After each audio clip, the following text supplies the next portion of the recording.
All right, we're back. We wanted to check in with Andrew Bostom. He's author, associate professor of medicine at Brown University.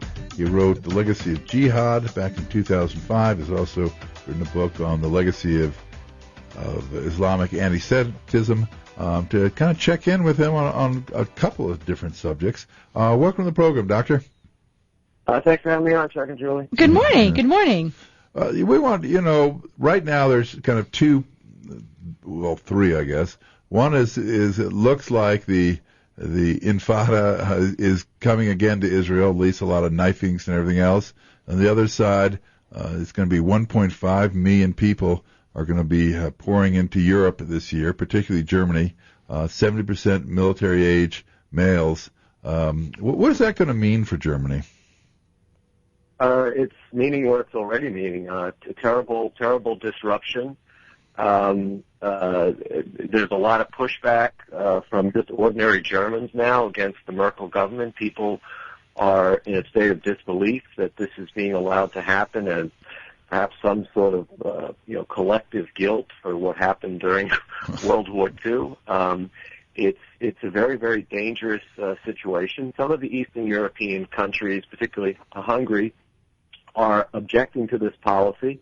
They have a long history of having dealt directly with Muslim occupation. After all, for 5 centuries in Eastern Europe was dominated in a very brutal fashion by the Ottoman Empire. They don't want any part of that again, and that's exactly what they'll get if they keep up this absurd and dangerous policy. Well, what I like about Germany is it says we'll break the rules, and the rules where you had to apply for asylum, the country you first got into the European Union. We'll waive that, so they all can come to Germany, and then they demand that every other country in the EU take their fair share. This is a very delusive policy. It's born of the kind of mentality, the open borders mentality that we see, frankly, being espoused in this country as well. And we better take heed of what's happening in Europe. Let me ask you about what's going on in Israel. One of the questions I had is why now? I mean, I don't really particularly believe in just coincidences that all of these people have just sort of randomly decided, I know, I'm going to become a lone wolf attacker right now. I mean, is there something more going on there? Oh yeah, it's very systematic. I mean, you can go directly. It goes on all the time, but there's been very systematic incitement related to the Temple Mount, Al-Aqsa Mosque, but the mode of attack is literally promoted by the government, by individuals in social media, and most importantly, by the clerics. And this is the root of the problem in the Middle East in general, in Israel in particular, is the endorsement by Islamic institutions of violent jihad to solve all perceived problems. And in this case, against the Jews of Israel, it's melded with this very virulent but sadly traditional Islamic anti-Semitism. And you'll see these themes invoked continuously, and again, by the mainstream clerical institutions. So you may be familiar with the idea that's espoused frequently that the Jews are either apes and pigs or sons of apes and pigs. Well, this isn't just plucked out of thin air. This is a Quranic verse. This is from the Quran, from the 5th surah or chapter, the 60th verse. It is an expression that was repeated, allegedly, by Islam's prophet himself, Muhammad, to foment a massacre of the ancient, if you believe the Muslim sources, Jewish tribe Banu Qurayza. So he invoked this, he called them sons of apes and pigs, invoking this particular Quranic verse, and then ultimately besieged them and forced them to surrender, and personally beheaded them with his own scimitar, beheaded all the males, the post-pubescent males, the adult males.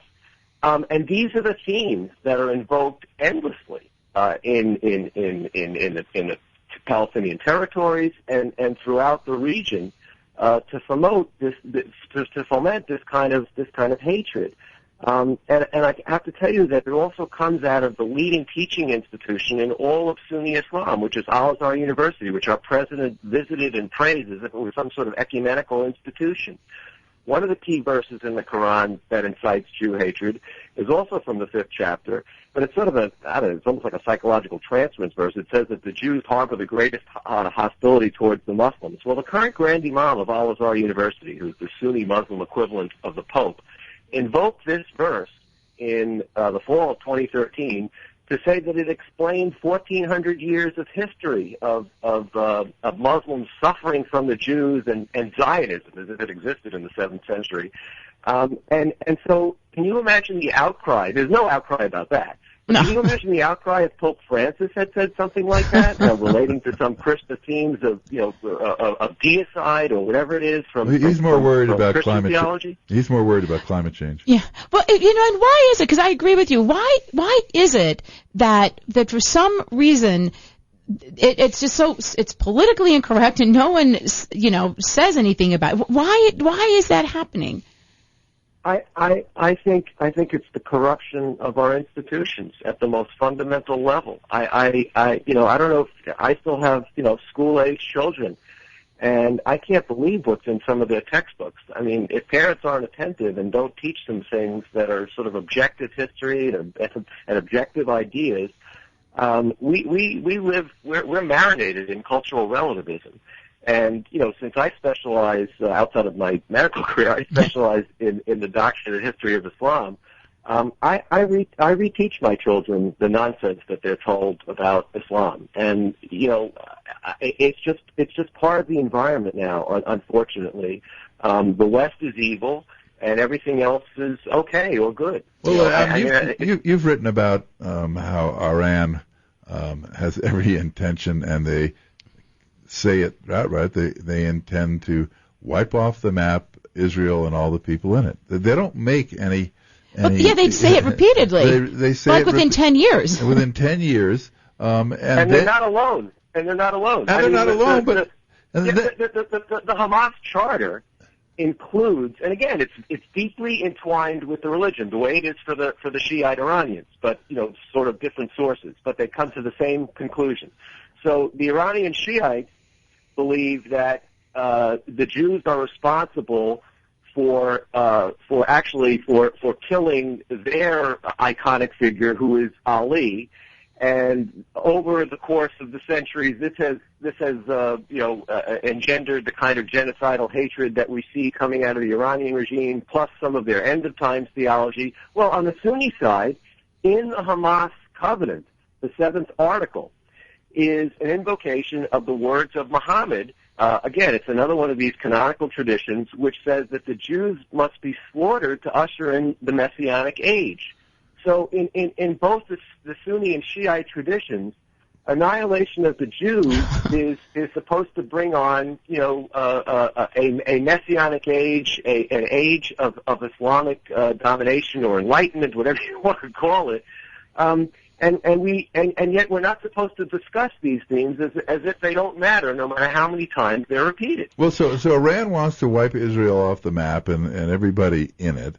Then we've come to this agreement where we're giving them $150 billion for unfreezing, and we're allowing them to get to build a nuclear weapon. Also get the missiles to deliver those weapons.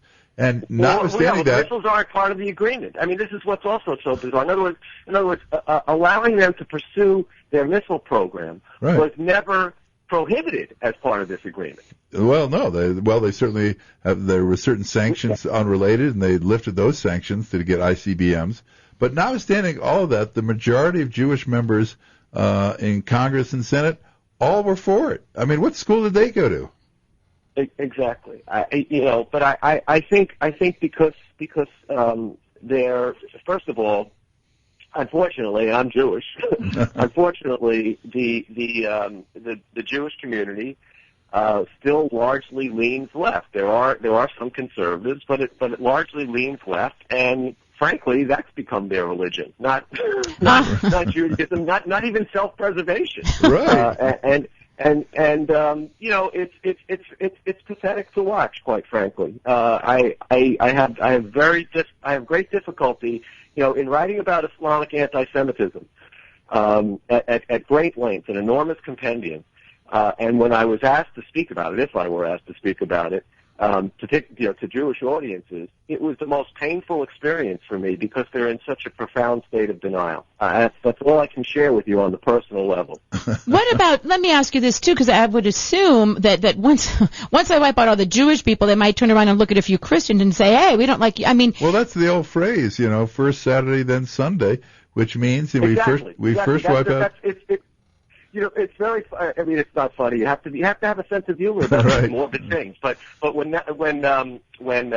Bishop Tutu, who became quite anti-Semitic, was railing against within Israel and, you know, complaining about the so-called occupation and everything else, and he's giving a speech and he's railing against the Israeli government, and, you know, the Palestinians are getting all excited. There's a placard behind him which says in Arabic exactly what you just said. First the Saturday people, then the Sunday people. So here is this cleric, this Christian cleric speaking, and right behind him is a placard that says, "You're next, buddy." Well, you know, and to me, it comes down to, I think we just have a certain amount of, while we're all saying, oh, we love everybody equally, there's an arrogance in our part, I think, in that, oh, these people, you know, they're not really a serious threat. And well, that's what they say, you know, when they say death to America. That's just a phrase, you know. That's just one of those friendly, welcoming phrases that they have over in Iran, and you shouldn't pay it too much attention to it. Yes, we literally mean it, but you know, it's just kind of a fun thing for everybody.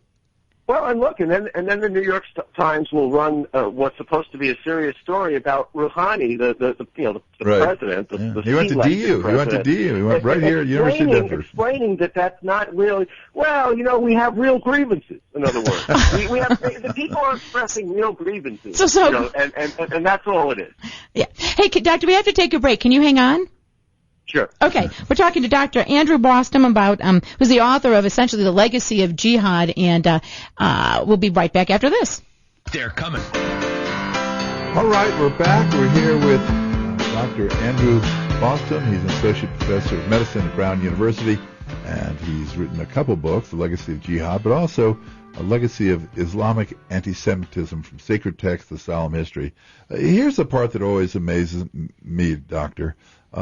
Somehow, whether it's the president or whether it's various senators, including the one from Hawaii, all the way through, think that the Islamics are kidding somehow.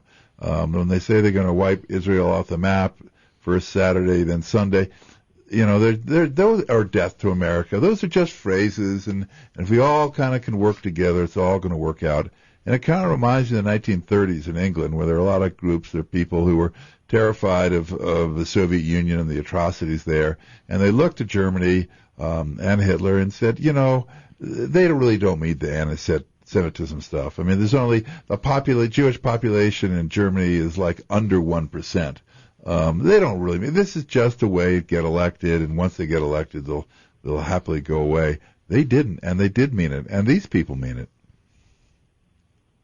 Yeah, absolutely, and I think that you know, there are a lot of analogies. You know, we thought that World War II we could get away with aligning ourselves with one horrible form of totalitarianism to defeat another.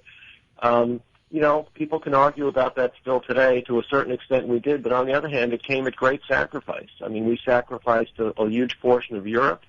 We sacrificed a huge portion of Asia. The Soviet Union was invited in when we had thoroughly defeated Japan and gobbled up vast swaths of Asia, and then we were left with another implacable, dangerous, totalitarian enemy. And so, yeah, I'm very, very leery now of these. I mean, look at Libya. We've just had the hearings. Yeah. And what'd you think of those? We literally aligned ourselves with jihadists.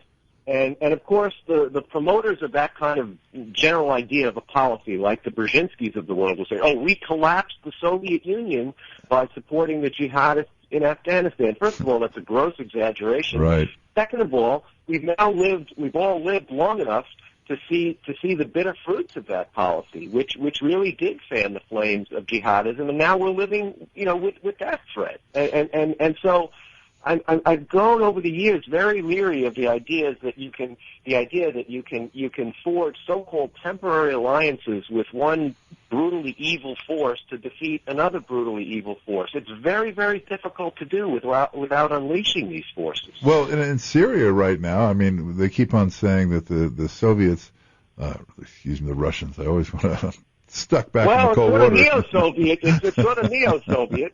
Yeah, neo-Soviet. They're attacking our allies, and you have to go, we don't have any allies. Exactly.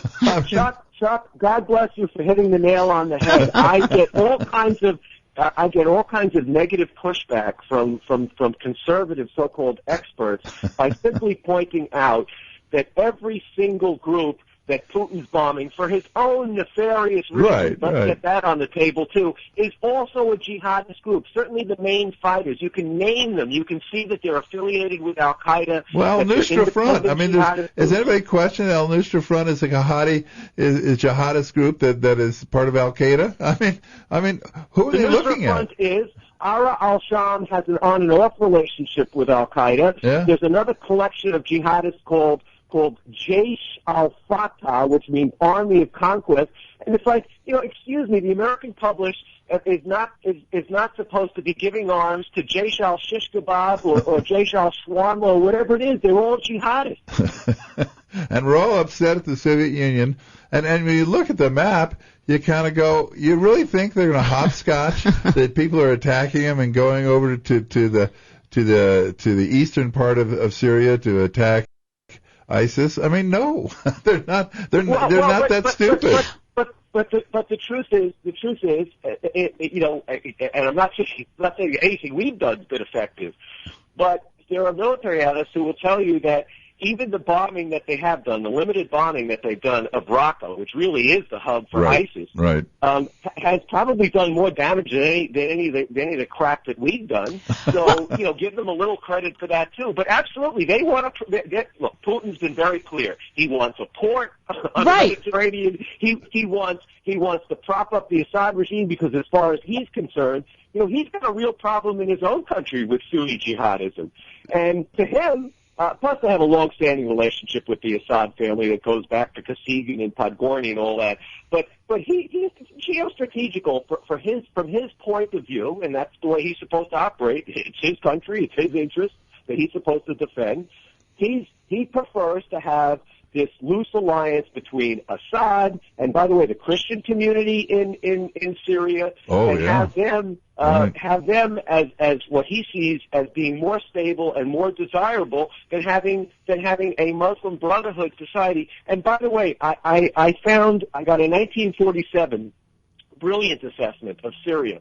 But when we had intelligent people in the State Department, and I had to get it through a FOIA request. I couldn't believe it was still classified. It was about the Muslim Brotherhood in Syria in 1947. Wow. And Chuck and Julie, the popular sentiment in 1947, when there were local open elections, the Muslim Brotherhood was winning in a landslide. There was a military coup, and ever since then, your choice has been either a Muslim Brotherhood, Sunni-dominated society, or the kind of Ba'athist, Assadist, brutal thugs that were ruling the place up until recently. That's your choices. I mean, that's it. Well, and I think what Russia has, at least, is a policy. And I agree with you. Their policy is, I'm going to do what's good for Russia. I'm not going to try to change their culture. I'm not going to try to make everybody love everybody. I'm not going to try to turn it into kumbaya land. I'm going to do what's good for Russia, and I don't care who I have to be friends with to do that. And I don't want to dismiss the dangers that are inherent in that too. Oh, sure. After all, Russia wants energy probably from that region. Russia's not afraid to prop up Iran, which has its own, very, very dangerous agenda. And by the way, Russia's playing with fire with Iran. Russia has a long history of warfare with Iran as a theocratic nation, going back to when the Safavid Empire converted Iran to a 12 Shiite theocracy. So, but at least it makes sense. I mean, he's got a problem with Sunni terrorism in Russia, so he goes with the Shiites. Right. Oh yeah, Iran is Shiite, Basard, the Alawites are Shiites. Absolutely. At this point, Russia has made a choice that the Sunni jihadism is more dangerous to it than the possibility of a full-throated, Iranian Shiite jihadist entity on the march. They've made that decision. That's their decision. What's our decision? What I mean, they always say, what's our strategy? Bill goes, well, we don't know. We have no policy. And by the way, I don't carry any water for Obama, but we had a miserable policy under Bush too. I'm sure. Particularly when you think about Iran, people don't know this, but it's right out of Gates's memoir, Secretary of Defense Gates's memoir. Olmert, who was not the most strong Israeli prime minister, but I give him credit. He bombed the Syrian nuclear facility, and at least set it back. He wanted, in 2007 to 8, he wanted to go after the Iranian facilities that we knew about, by the way, under Bush too. Since August of 2002, we knew about the plutonium reactor at Iraq. That was revealed by the Mujahideen Khalq, who are these sort of communist jihadist opponents of the Khomeini regime. And then we also knew about the partially submerged facility at Natanz, which is a uranium enrichment facility. We knew about that from August 2002. Well, Olmert, had girded his loins in attacking Syria. He wanted to go after those two facilities in particular. Bush too denied them flyover rights when we had total control of Iraqi airspace, and the rationale that he reiterated, via Gates, was that would have undone the great gains of the surge potentially. And there we go. Israeli flyover rights.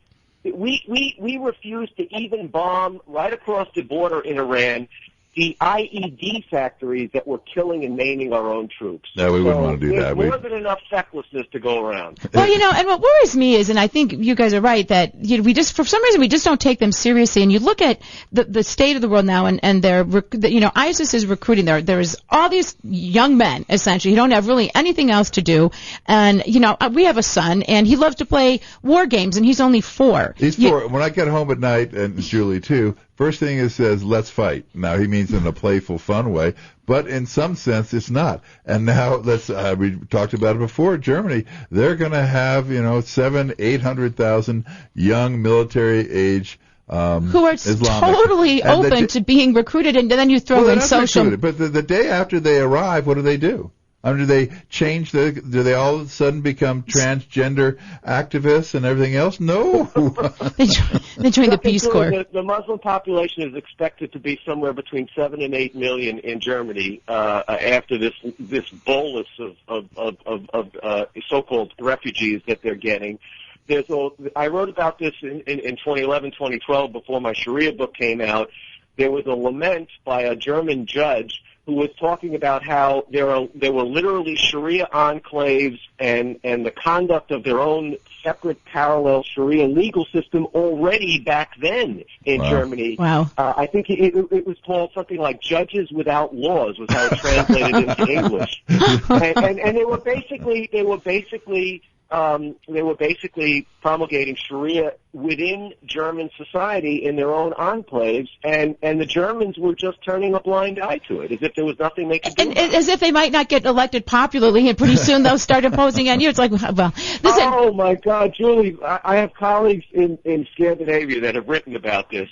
Do you know, this is how perverse it gets. Do you know that where there are these large Muslim communities in Scandinavia, Malmo, they will go, the Scandinavian politicians will go back to the countries from whence these immigrants came and campaign there. Because there's a large, and because these people the Muslims are allowed to go back and forth to their communities, and they can live on the dole in Europe and take that money and live quite well, in Pakistan or North Africa.